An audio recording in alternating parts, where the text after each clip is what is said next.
Good afternoon and welcome to Nine's continuing coverage of Sunday football.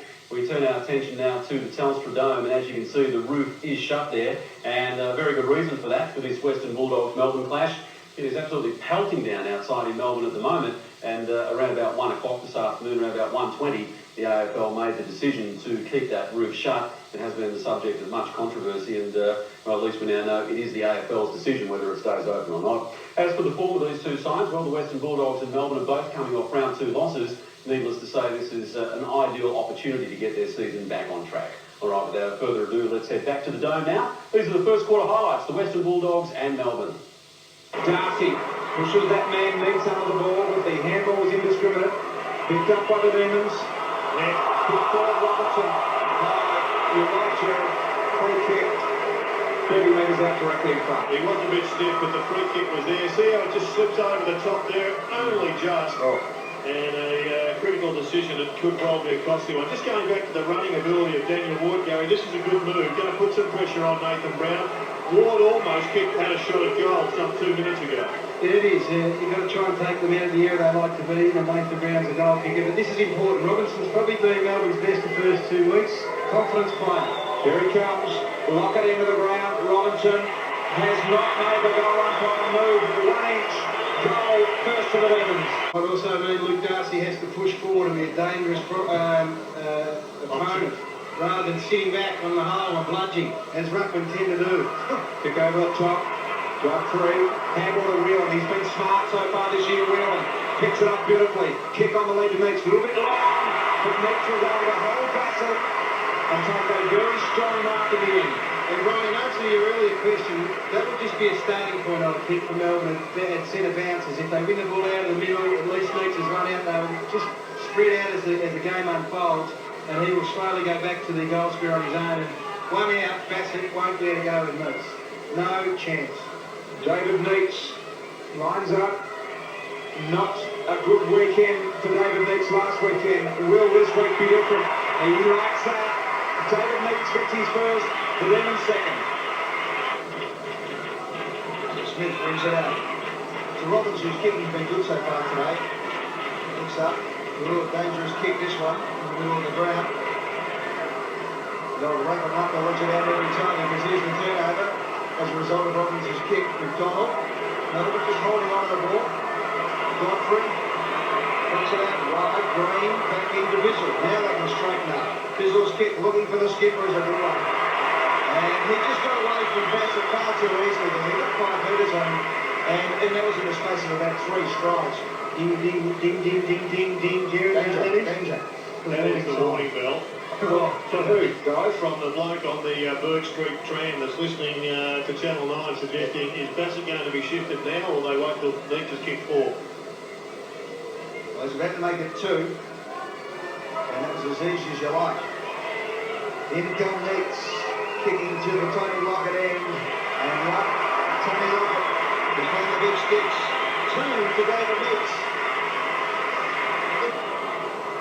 Walsh.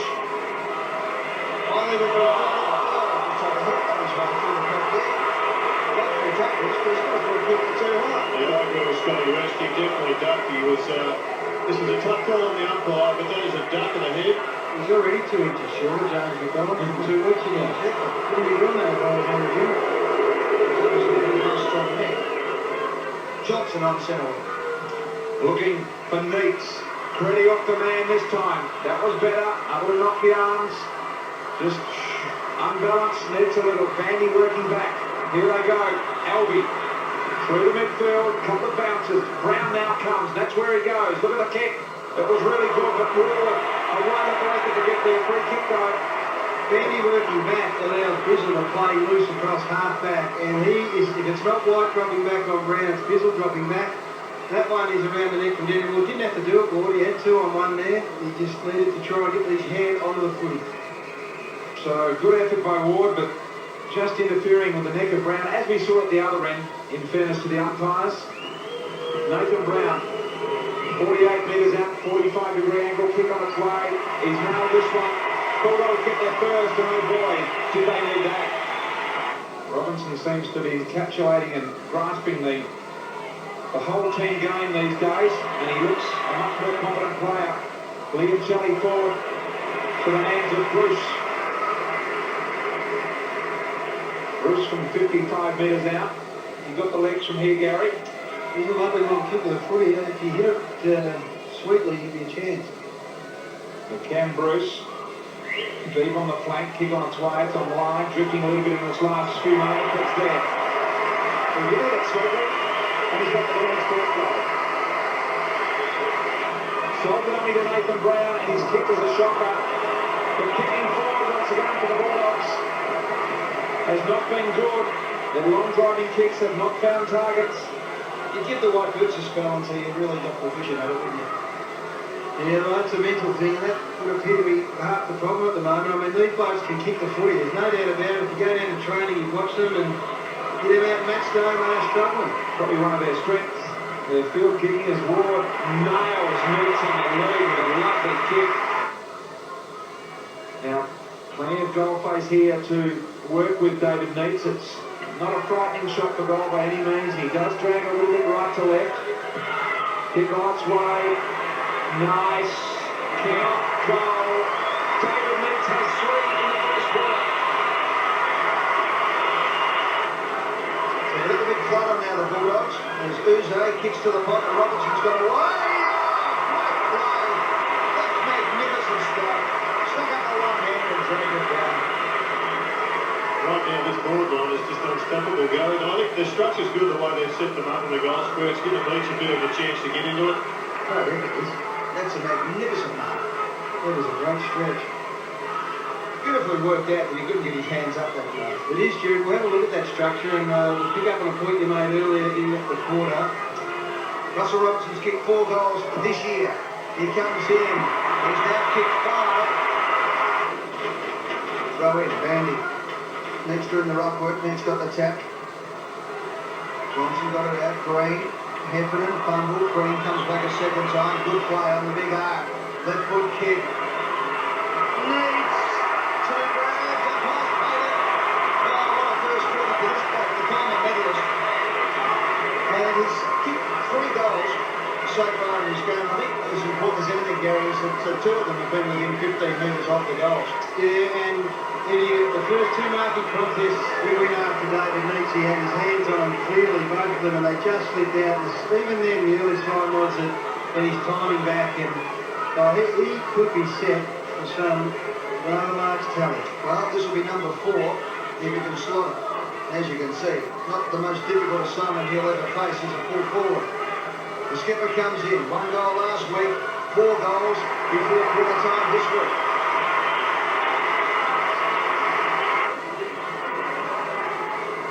Smith keeps running, maybe a chance for a score. Out it comes, beautiful kick, and that's far more like it. The Bulldogs on the siren will have a shot for goal, and it'll be the young man, Patrick Powell,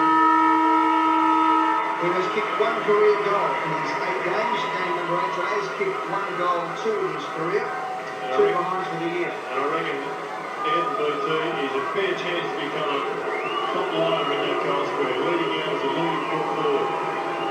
So here comes Patrick Bowden, a big kick in the context of this game. It's on its way, and it is an absolute beauty, and that's what the Bulldogs needed, right on the sideline. Not a bad effort there. Melbourne 7-2-44 in the first quarter to the Doggies 2-3-15. So a 29-point lead there to the Demons.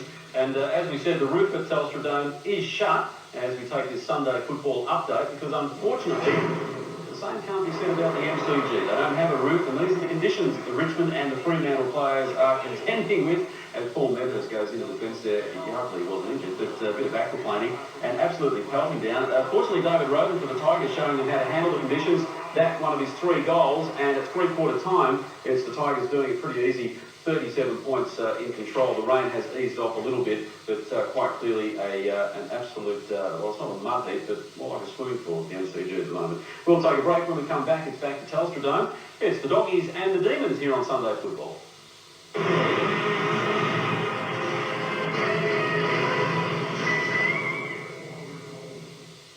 Saturday football and the Telstra Dome. It's Melbourne by 29 points over the Western Bulldogs. And as we head back there now for the second quarter highlights, it's the Doggies certainly needing to dig deep.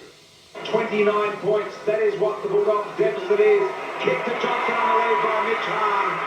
Was very good, and I think the patience factor here is important. Not to get all the lead back at once, but be happy with somewhere in close proximity at half-time. Yeah, they've just got to stabilise a little bit, don't they? And I think they've done the right thing by going back to a normal structure, getting Brown up the ground to create some problems. They've got to win the ball in the centre if they're to get some shots at goal, and they've done that well at the start. Brad Johnson, 25 metres out, kick on its rights there. So that is a very positive start for the Bulldogs. Well, Johnson goes straight up the middle. There's no players everywhere here as Bissell runs out again. Good kick. Good defensive work though by Smith.